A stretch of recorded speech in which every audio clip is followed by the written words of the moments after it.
In this lesson, we'll learn how we can use the X sheet to change out phoneme mouth expressions for our lip-synced animations. Let's go ahead and get started. Okay, so now that we've spent the past two lessons talking about how we can manually change our different phoneme mouth expressions, as well as using the sound element editor, let's go ahead and recap both and talk about the differences again between the two, and just kind of reiterate the route you would want to take when using both, right? So again, if you're going to manually edit these different phoneme mouth expressions, you can basically use the data view or the library view, and on any one of these given cells, you can switch out that drawing for whatever phoneme mouth expression you want to basically set on that frame, right? And so that you may find that as a really good approach. It really provides you with a lot of control. It allows you to really see what you're changing as you change it, as you're scrubbing through here. Now, if you click on, again, your audio layer, you can access the layers properties view for that layer and go into the sound element editor. And this is where you can basically scrub through your audio. And as you do this, you can see the little phoneme example right here, how it changes in accordance to basically how you've mapped your phonemes with your audio and how you've synced it up. And so what you can do is on any one of these frames, you can basically stop on a particular frame and you can switch out with one of the different phonemes from your phoneme options here, okay? So on this particular frame, it's showing that I have phoneme C, which is basically our E expression, our E phoneme expression. We could easily click on A to switch it to that MBP phoneme expression. We could do this on multiple frames, and when we click close, you won't notice that change has taken effect just yet because you're forced to basically remap again for those changes to take effect, okay? Which is kind of annoying. It's kind of tedious. And the downside to that is you would lose all of your manual work if you've already done that, okay? So again, if you're going to do any manual work, just make sure you're doing it after you've done any kind of changes in the sound editor. Personally, I like to just stick to the manual route. I feel like I've just got a little bit more control, and so that's really up to you, the type of control you want to have with your lip syncing, okay? Let's go ahead now and talk about the X sheet. So we have our tab right here for the X sheet. If you're not seeing it for some reason, you can click on this downward arrow in any one of these views to bring it up. And it's off your screen on that drop-down menu, but it's towards the bottom. So let's go ahead and click on the X sheet, and let's actually expand this view up so we can see it in its entirety. So we basically have our different layers here at the top. These are the same layers that you would see in the layers section of your timeline view. And then we also have all of our frames over here for our scene off to the screen left here, okay? And so we can basically scroll through, and on our mouths layer, we can see the different drawings that basically represent the different phoneme mouth expressions, okay?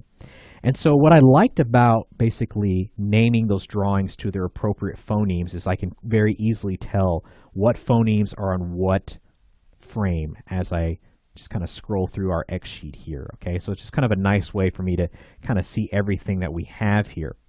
Now, if we click on our audio layer, we have the option to basically change how it's displayed. So just clicking on this little arrow right here in the upper screen left of this view, we can go to sound display and we can change it from waveform, which is what it's on now. We could change it to mouth shapes, so we can basically see that naming convention for each one of the phonemes that we have basically on our mouths layer here that's synced up to our audio. Or we could simply change it to sound name. So it's really kind of your personal preference, what you prefer to see as you're working in the X sheet view.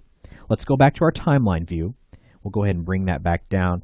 And let's go ahead and play our animation really quick. Digital tutors, teaching the people who make movies and games. Okay, so obviously in between lessons, I kind of came back through, made a few more tweaks and adjustments manually to some of these different phoneme mouth expressions to better sync it up with our audio. And I also added some subtle animation to the head as well as the eyebrows. Digital tutors. So you can kind of see that right there. Now I am noticing a couple of spots that I'd like to tweak, just kind of push a little bit further. And it's right around frame 20, I think.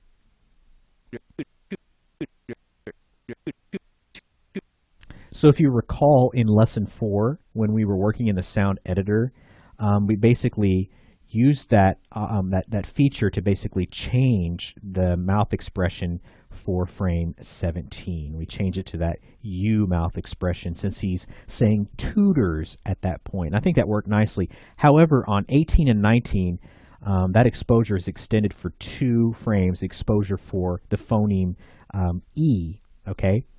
And that all works fine. However, I may want to change 18 so it's just a nicer transition in between U and that E mouth expression. That way when he's saying tutors, it doesn't pop as much, okay? So in this instance, we may want to use our WQ mouth expression.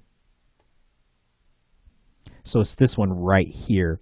Now typically this mouth expression is reserved for sounds like w, or qua, but it's also a very small mouth expression, kind of a small oval shape that I think would make nice for a transition between that U and that E. Okay, so it's kind of a doing more with less type of situation. So we can do this in the X sheet, just a different way of basically editing these phoneme mouth expressions. So we'll go back into the X sheet, and we want to basically change that out on 18 right there. Okay, so I already know that I've used W and Q on a later frame, so I'm just going to click on that, hit Control C on my keyboard. We'll come back up to frame 18 and just hit Control V to paste. Okay, so basically it puts that right in there. Now, if we didn't want to basically bring in or copy in that additional phoneme mouth expression, we could have just extended U by just holding down on it and dragging. So it's kind of 2 ways of working there. You could copy something in, or if we chose to extend that exposure for U, we could have done that as well. So pretty cool stuff that we can do here in the X sheet view. Go ahead and go back to our timeline view. Let's play that. Digital tutors, teaching the people who make movies and games. So that's looking a lot better. So a nicer transition right there. And I'm kind of seeing the same thing over here around frame 50, 51, where he's saying make.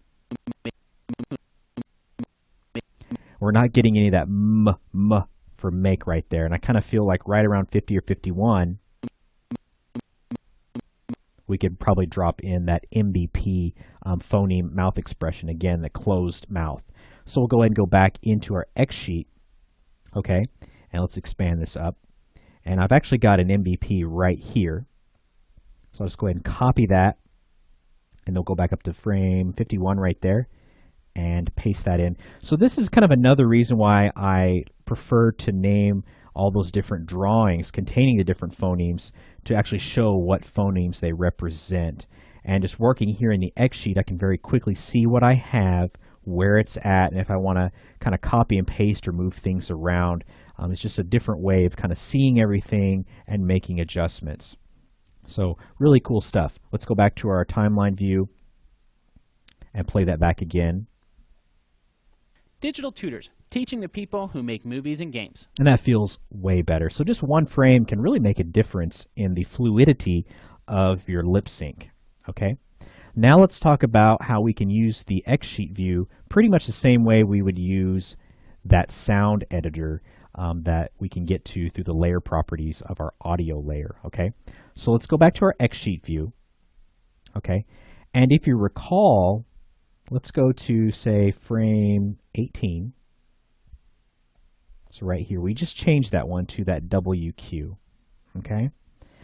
Well, we can basically do the same approach that we can do in the sound element editor by going to this arrow here, going to lip sync, and then change mouth shape to. Now this is actually off our screen, so let's go ahead and expand our X sheet. So going to that arrow, lip sync, change mouth shape to, and there's that naming convention once again. Okay, so let's say we want to change that particular cell to say C. C is basically the E phoneme mouth expression, if you recall. So we can click on C. Now you'll notice it hasn't changed that to C at all. Okay, why is that? It's just like using that sound element editor. It wants us to remap everything, okay? So let's go ahead and go to map again from the layers properties of our audio layer. And I'm going to go ahead and remap everything. I'm going to pause the video and I'm going to kind of show you what I was talking about at the beginning of this lesson. What will happen if we execute a function like this after we've done manual work. Okay, so now that I've basically inserted the appropriate phoneme drawing names to match up with their designated spots here in the lip sync mapping dialog box, and I've also made sure that we have our destination layer once again set to mouths, we'll go ahead and click OK. Now once again, we're basically changing that frame right there, frame 18, we're changing it to E, the E phoneme, okay? And so when we did that, we chose like C, I believe. So let's go ahead and click OK. Okay, so we can see how that worked, that change that we applied in the X sheet, which is pretty much the same thing if we had taken the route using the sound editor, has taken effect. The downside is we've lost any of those manual changes that we've made. So right there in frame 51, we don't have that edit we just made moments ago, and any of those other edits that we made in the previous lesson when we talked about manual lip syncing. So now if we go ahead and play back through. Digital tutors, teaching the people who make movies and games. So it's a vast difference. Obviously, it looks a lot more poppy. It doesn't look as fluid as it did like it did when we actually went through and manually made a lot of adjustments. I'm going to go ahead and hit Control-Z on my keyboard to take a step back. Okay, and you can see that adjustment change down there, reverting back to the way our cells looked prior to that change. Digital tutors, teaching the people who make movies and games. So that's looking a lot better. So again, just to kind of reiterate, these are things that you need to think about, especially if you're going to make any kind of manual edits.